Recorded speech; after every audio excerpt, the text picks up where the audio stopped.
Mấy ngày gần đây có một bài viết đang lan truyền rất là rộng rãi và nổi tiếng trên khắp thế giới cũng như Việt Nam, nói về bài phỏng vấn của tỷ phú Elon Musk. Ông đề cập tới những ngành nghề trong tương lai sẽ thay đổi ra sao và tương lai y học sẽ thay đổi vượt bậc như thế nào. Và một điều vô cùng đặc biệt nữa là ông nhắc tới tiền tệ trong tương lai sẽ dần dần dường như trở nên vô nghĩa. Khá nhiều người khi mà tiếp cận thông tin này thì họ bắt đầu lo lắng cho tương lai, không biết nên làm gì để sống. Và họ bắt đầu lo lắng rằng con cái của chúng ta nên học gì bây giờ để đảm bảo có một tương lai ổn định. Nhưng đây không phải là một câu hỏi quan trọng trong giai đoạn này.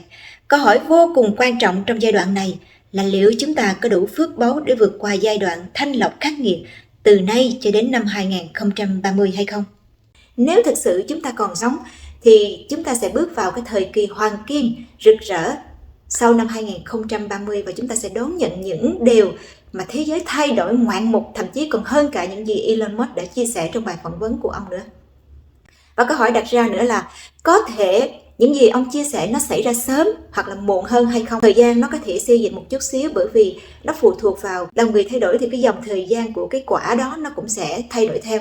Và bây giờ chúng ta sẽ cùng nhau đọc vừa phân tích xem liệu những gì ông chia sẻ nó có thể xảy ra hay không và nó sẽ xảy ra theo hướng nào, cách nào và liệu chúng ta sẽ làm gì để chúng ta có thể vượt qua được cái thời kỳ thanh lọc khắc nghiệt này và chờ đón một thời kỳ huy hoàng sau năm 2030 nhé. Đây là một bài viết được chia sẻ bởi tác giả Peter Phone. Không biết có phải là bài viết này là bài viết gốc của anh ấy hay không. Tuy nhiên mình được chia sẻ từ anh ấy. Mình đọc nha. Nhiều tiết lộ kinh hoàng từ Musk. Anh bạn Raymond từ Hồng Kông gửi cho một bài viết, xin dịch và chia sẻ cùng các bạn.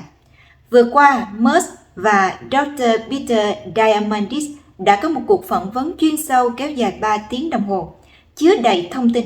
Xin gửi ngài những gì tôi ghi chép để tham khảo. Điều lẽ ra là một cuộc thảo luận và triển vọng tương lai đã biến thành một cuộc thảo luận rộng lớn, không bị kiểm duyệt, và việc Musk tiết lộ những quan điểm mang tính cách mạng như lộ trình của trí tuệ nhân tạo tổng quát, viết tắt là AGI, cuộc cạnh tranh AI giữa Mỹ và Trung Quốc, và thậm chí cả những tuyên bố như đừng tiết kiệm cho hưu trí, và bác sĩ robot sẽ hoàn toàn vượt trội so với con người trong 3 năm tới nữa, khiến việc học y trở nên vô nghĩa. Tôi đã dành cả buổi sáng để xem video và muốn chia sẻ một số điểm chính nổi bật nhất. 1. Trí tuệ nhân tạo đang tiến bộ nhanh hơn tưởng tượng, nó sẽ vượt qua tổng số trí tuệ của toàn nhân loại cộng lại vào năm 2030. Ở đầu cuộc phỏng vấn, người dẫn chương trình Peter đã hỏi Musk, tại sao anh lại lạc quan như vậy? Musk không trả lời trực tiếp mà thay vào đó đưa ra một nhận xét thậm chí còn ấn tượng hơn. Chúng ta không đang hướng tới điểm xuất phát, chúng ta đã sống ở điểm xuất phát rồi. Anh giải thích rằng tốc độ tiến bộ của AI nhanh đến mức anh kinh ngạc nhiều lần mỗi tuần. Cứ khi anh nghĩ rằng một bước đột phá nào đó là đáng kinh ngạc, thì một bước đột phá đáng kinh ngạc khác lại xuất hiện 2 ngày sau đó. Đây là sức mạnh của sự tăng trưởng theo cấp số nhân. Musk dự đoán rằng trí tuệ nhân tạo tổng quát sẽ đạt được vào năm 2026, tức là năm nay đó. Và đến năm 2030, trí tuệ của AI sẽ vượt qua trí tuệ của toàn nhân loại. Đúng vậy, không phải vượt qua bất kỳ cá nhân nào mà là vượt qua tổng trí tuệ của toàn nhân loại. Con người cuối cùng sẽ không còn là loài thông minh nhất trên trái đất nữa. Bài viết này làm mình nhớ tới một cuốn sách nói về trái đất rỗng, là người ta nói về một cái nền văn minh rất là tiến bộ đang sống bên trong lòng trái đất của chúng ta. Ở đó trí tuệ nhân tạo phát triển cực kỳ mạnh và họ sử dụng trí tuệ nhân tạo để phục vụ cho cuộc sống của họ. Có những chiếc xe bay với những cái thành phố nó rất là hiện đại hơn chúng ta rất nhiều. Và trong cuốn sách đó cũng như những cuốn sách khác mình có đọc thì người ta cũng đề cập tới những nền văn minh khác mà ở đó trí tuệ nhân tạo phát triển đến mức mà con người bị bệnh chỉ cần vào cái phòng đó, người ta chỉnh sửa cái tần số rung động của cái phòng đó làm sao đó mà khi mình bước vào thì lập tức cái tần số rung động trong cơ thể của mình nó sẽ biến động theo. Nó nâng cao cái tần số rung động của mình, nhờ vậy cho nên nó làm cho mình hết bệnh và trẻ hóa ra nữa. Mình tin là nó sẽ xảy ra rất là sớm, nhanh thôi, bởi vì hiện tại trí tuệ nhân tạo đang phát triển rất là nhanh. Sẽ không có phải là diễn ra chậm chạp như thời kỳ của nhiều năm về trước, mà cái gì nó đã lên kế hoạch rồi thì nó sẽ diễn ra rất là nhanh. Và mình tin chắc một điều là những nền văn minh khác thật sự họ đã tới trái đất và họ đã chuyển giao những cái công nghệ tiên tiến này cho chúng ta và giúp chúng ta đạt được những cái thành tựu này. Và tiếp theo, bác sĩ robot sẽ vượt trội hơn các bác sĩ phẫu thuật hàng đầu trong 3 năm tới, khiến việc học y trở nên vô nghĩa. Điều đáng kinh ngạc hơn nữa là dự đoán từ lĩnh vực y tế trong vòng 3 năm, robot Optimus sẽ trở thành bác sĩ phẫu thuật giỏi hơn bất kỳ con người nào. Lưu ý, không phải chỉ gần bằng hay đủ gần, mà là vượt trội hơn các bác sĩ phẫu thuật hàng đầu. Trong tương lai, mọi người sẽ được tiếp cận với các dịch vụ y tế tốt hơn so với những người siêu giàu hiện nay. Musk tuyên bố như vậy. Tại sao lại nhanh như vậy? Bởi vì bác sĩ robot có lợi thế tăng trưởng theo cấp số nhân gấp 3 lần. Thứ nhất, tăng trưởng theo cấp số nhân về khả năng trí tuệ nhân tạo. Thứ hai, tăng trưởng theo cấp số nhân về hiệu năng chip. Và thứ ba, tăng trưởng theo cấp số nhân về sự khéo léo của các thiết bị điện cơ. Nhân 3 đường cong cấp số nhân này lại với nhau sẽ tạo ra tốc độ tăng trưởng bùng nổ như tên lửa. Musk nói thêm rằng, điều quan trọng hơn là kinh nghiệm của robot có thể được tích lũy. Với tất cả các robot cùng chia sẻ một cơ sở kiến thức, 10.000 robot phẫu thuật sẽ sở hữu kinh nghiệm của 10.000 robot. Chúng có thể nắm bắt chính xác mọi chi tiết của các bệnh nhân khác nhau, các trường hợp cấp cứu khác nhau, các biến chứng khác nhau và thậm chí cả trong toàn bộ phổ ánh sáng, bao gồm cả tia hồng ngoại, tia cực tím và tia X. Hơn nữa, chúng sẽ không bị phân tâm bởi những cuộc tranh cãi với người thân vào đêm trước, cũng như sẽ không mắc lỗi do mỏi tay sau 4 giờ phẫu thuật liên tục. Cuối cùng, Musk thậm chí còn thẳng thắn tuyên bố, việc học trường y bây giờ là vô nghĩa. Các bạn có tin là việc học trường y, Tây y bây giờ trở nên vô nghĩa không? Chắc chắn rồi. Bây giờ nếu các bạn thực sự quan tâm tới lĩnh vực sức khỏe thì các bạn sẽ thấy rằng là chúng ta bây giờ không còn tin vào Tây y nhiều nữa. Và cái Tây y sẽ được thay thế bởi những robot để chữa bệnh. Chữa bệnh sẽ thay thế bằng sức khỏe chủ động. Cho nên nếu mà ai thực sự có con mà đang quan tâm tới cái lĩnh vực, đang quan tâm tới cái ngành nghề và muốn cho con vào học Tây y thì chúng ta sẽ thử tham khảo về Đông y, y học cổ truyền, sức khỏe chủ động, tức là lên kế hoạch sống chủ động làm sao để chúng ta có sức khỏe, ăn uống như thế nào để có sức khỏe, và nếu có những cái bệnh lặt vặt thay vì phải nhờ tới máy móc hay những công nghệ hiện đại thì chúng ta có thể chữa bằng những cái phương pháp dân gian. 3. Cuộc cạnh tranh AI giữa Mỹ và Trung. Sức mạnh tính toán của Trung Quốc sẽ vượt xa các khu vực khác và lợi thế cốt lõi áp đảo. Nói về cuộc cạnh tranh AI giữa Mỹ và Trung, Musk đã nói ra một sự thật mà nhiều người không dám nói. Dựa trên xu hướng hiện tại, Trung Quốc sẽ vượt xa các khu vực khác về sức mạnh tính toán AI. Anh đưa ra 3 lý do chính. Lợi thế điện năng vượt trội. Đến năm 2026, sản lượng điện của Trung Quốc sẽ đạt gấp 3 lần so với Hoa Kỳ. Trung Quốc đã bổ sung 500 terawatt giờ điện vào năm ngoái, trong đó 70% đến từ năng lượng mặt trời.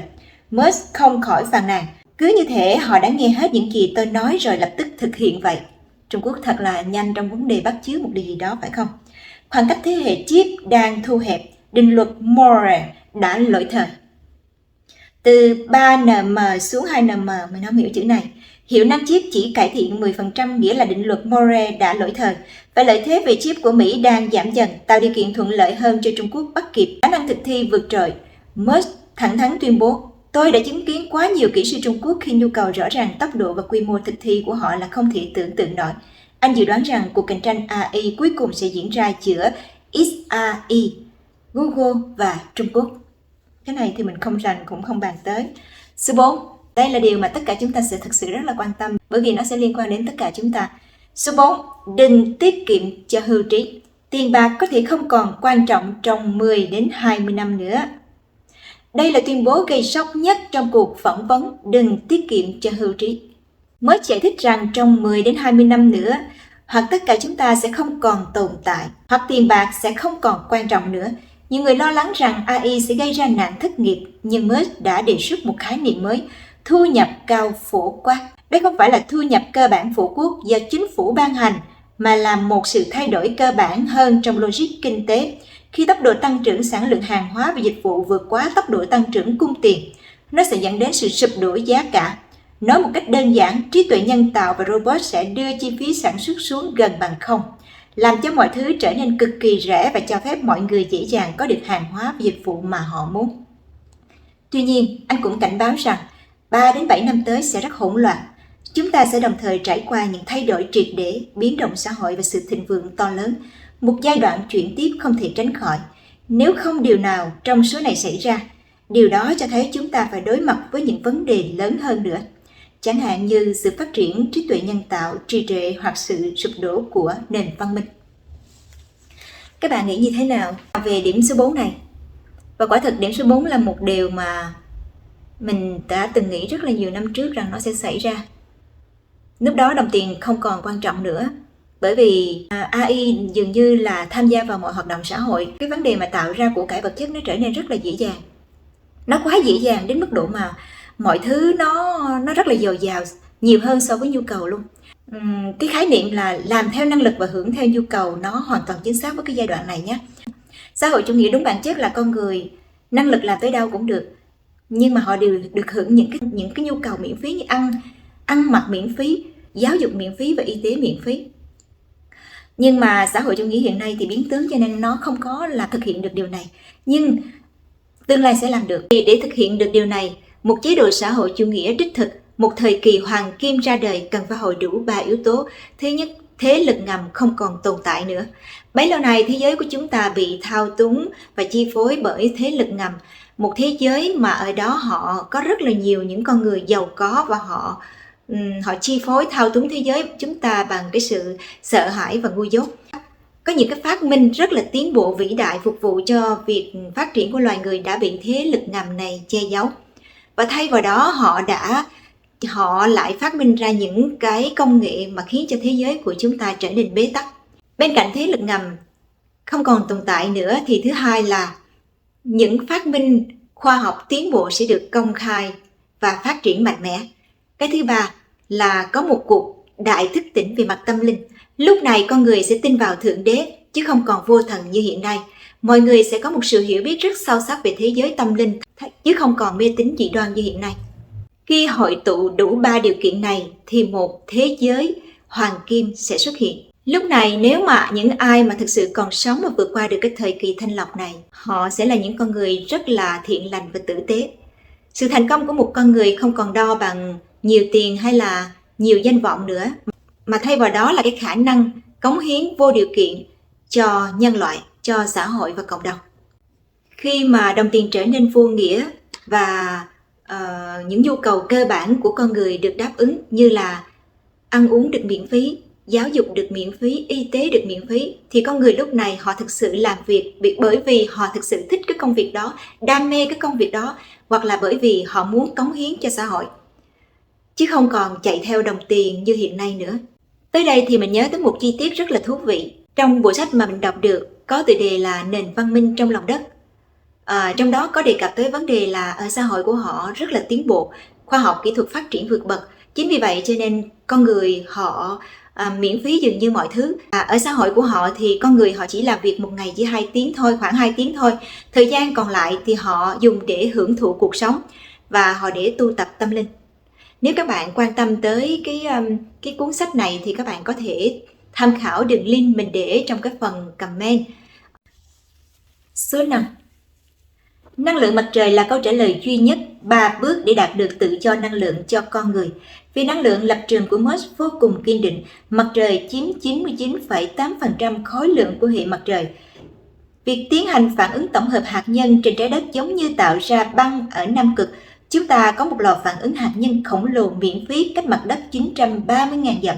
Tại sao lại phải xây dựng một cái nhỏ trên trái đất? Anh ta vạch ra kế hoạch 3 bước để sử dụng năng lượng mặt trời. Bước 1. Tăng gấp đôi hiệu suất của lưới điện hiện có. Các nhà máy điện có một lượng lớn công suất nhàn rỗi vào ban đêm nhưng lại không đủ điện trong giờ cao điểm ban ngày. Giải pháp là sử dụng pin Megapack của Tesla để lưu trữ điện năng dư thừa vào ban đêm và giải phóng nó vào giờ cao điểm ban ngày, trực tiếp tăng gấp đôi sản lượng năng lượng mà không cần xây dựng bất kỳ nhà máy điện mới nào cả. Bước 2. Phóng các vệ tinh AI chạy bằng năng lượng mặt trời vào không gian. Không gian giống như ban ngày suốt 24/7. Khi việc sử dụng năng lượng mặt trời hiệu quả nhất sẽ cần khoảng 8.000 lần phóng mỗi giờ một lần để hoàn thành việc triển khai trong vòng 1 năm. Bước thứ 3. Xây dựng nhà máy sản xuất vệ tinh trên mặt trăng. Để thu năng lượng mặt trời trên quy mô lớn, việc phóng từ trái đất là không đủ. Giải pháp tối ưu của Musk là xây dựng một nhà máy trên mặt trăng, sử dụng vật liệu có sẵn để sản xuất vệ tinh và sau đó phóng chúng trực tiếp vào quỹ đạo từ mặt trăng. Musk khẳng định một cách chân thành, đây là sự nâng cấp thực sự của nền văn minh nhân loại. Kết luận cuối cùng, tiền tệ của tương lai về cơ bản là năng lượng. Kết thúc cuộc phỏng vấn, Musk đã đưa ra một tuyên bố đáng nhớ. Tiền tệ của tương lai về cơ bản là năng lượng. Với năng lượng, bạn có thể điều khiển trí tuệ nhân tạo, bạn có thể tạo ra bất cứ thứ gì và thay đổi thế giới vật chất. Anh cũng thừa nhận rằng mình từng rất bi quan, thậm chí đã đề xuất làm chậm quá trình phát triển trí tuệ nhân tạo trong một số trường hợp, nhưng cuối cùng nhận ra, thay vì là một người ngoài cuộc bi quan, tốt hơn hết là nên là một người tham gia lạc quan. Đây là điều mà tôi đã nghiêm túc nỗ lực thực hiện với hy vọng giúp nhiều người hơn nữa bắt kịp thời đại. Đó là bài viết mà mình đã đọc được, rất là hay phải không? Liệu chúng ta có đủ phước báu để vượt qua cái giai đoạn thanh lọc và bước vào thời kỳ hoàng kim hay không? Nó phụ thuộc rất nhiều về mặt phát triển đạo đức của nhân loại nói chung và của mỗi người nói riêng. Và mình tìm hiểu được rằng, theo đạo Phật, để tích lũy phước báu thì chúng ta cần phải giữ được 5 giới luật của đạo Phật. Đó là thứ nhất là không sát sinh, bao gồm không sát sinh gián tiếp, tức là chúng ta phải ăn thuần chay. Cái thứ hai là không được nói dối, thấy sao nói vậy, không được phán xét, không được bình luận thêm vào. Cái thứ ba nữa là không được tà dâm, tức là một vợ một chồng. Cái thứ tư nữa là không được trộm cướp. Cái thứ năm là không dùng các chất kích thích. Video chia sẻ hôm nay đến đây xin tạm dừng. Bạn suy nghĩ như thế nào về video ngày hôm nay? Hãy để lại bình luận nhé.